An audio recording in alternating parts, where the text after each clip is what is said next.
You didn't say anything to anybody? You were just walking out, or what? I was walking out with a Trump sign. They grabbed my Trump sign and started following me, saying I was like a racist. Is that your blood? Yeah. So you literally didn't say anything to provoke them at all? I was just like, yeah, Trump. That's my bad. And then, yeah, so they followed me, like, spit on me, stuff like that.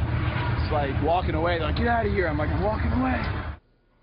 Well, that Trump supporter had just been smacked in the head outside a Trump rally in San Jose, California. To Tim Pool, who shot that video. That's the video I'm referring to, Tim, where the guy runs up behind the man in the yellow shirt, smacks him on the side of the head. That's the video you took, correct? It is, yes. And there was no provocation. It looks like he was just run up behind him. No provocation for that to happen to the man in the yellow shirt. Take me through it. Hey, you were on the sidelines. You were watching this. Take me through it, please. Well, we had been covering the event from the front of the convention center where the Trump rally was taking place, just outside the Marriott. This guy in the yellow shirt came out with a Trump sign yelling "Trump, Trump," and when he did, the group rushed him, ripped his sign from him, and there was sort of, you could see the tension, and so I immediately started filming and following him, and the crowd just ran straight after him as he walked out. Once he turned the corner, he seemed totally oblivious to the fact that he had this huge crowd behind him, and that's when that video takes place. You see the guy come up with a shopping bag with who knows what in it, hitting him in the head. And it wasn't until after he was attacked, a few police officers rushed in and pushed him away from the crowd and pulled him to safety, where I was able to talk to him about what happened. Who did it? You say there was a large crowd chasing him. Who were they? These are anti-Donald Trump protesters. The crowd grew very, very quickly. They were up right in the front of the entrance of where the attendees were trying to get in, and the police actually had to form a line so that the attendees could safely get in and out. Was it a violent atmosphere? I mean, you could kind of feel that something bad was happening here? It was unreal.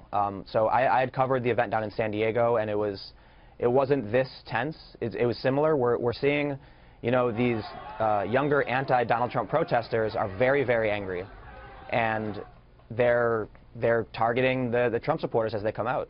I just want to know, how far away from the speech, from the venue of the speech, did this incident take place? I'm trying to figure out, the people came out of the Trump rally, they moved towards wherever they were going, and then you say a large crowd followed them. I mean, was this a mob running through the street to follow these guys? It was a large portion of the protest group had run around the corner of the convention center. So you've got the Hilton, the Marriott, and the convention center.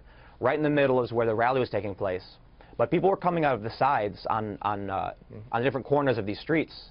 And aside from this one video, there were several instances where even I saw some older people coming out just totally oblivious to what was going on, get knocked to the ground. Their hats were ripped off and set on fire. We understand that the San Jose police force is going to be looking at all the video to see if there's any prosecutions possible and to review their procedures here. Do you have any fault to find with the police?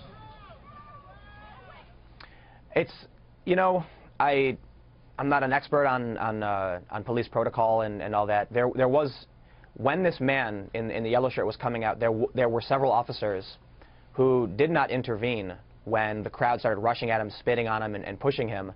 And, I don't know what the reason for that is. I assume it's because, the police have different units like the arrest unit and crowd control and stuff like that.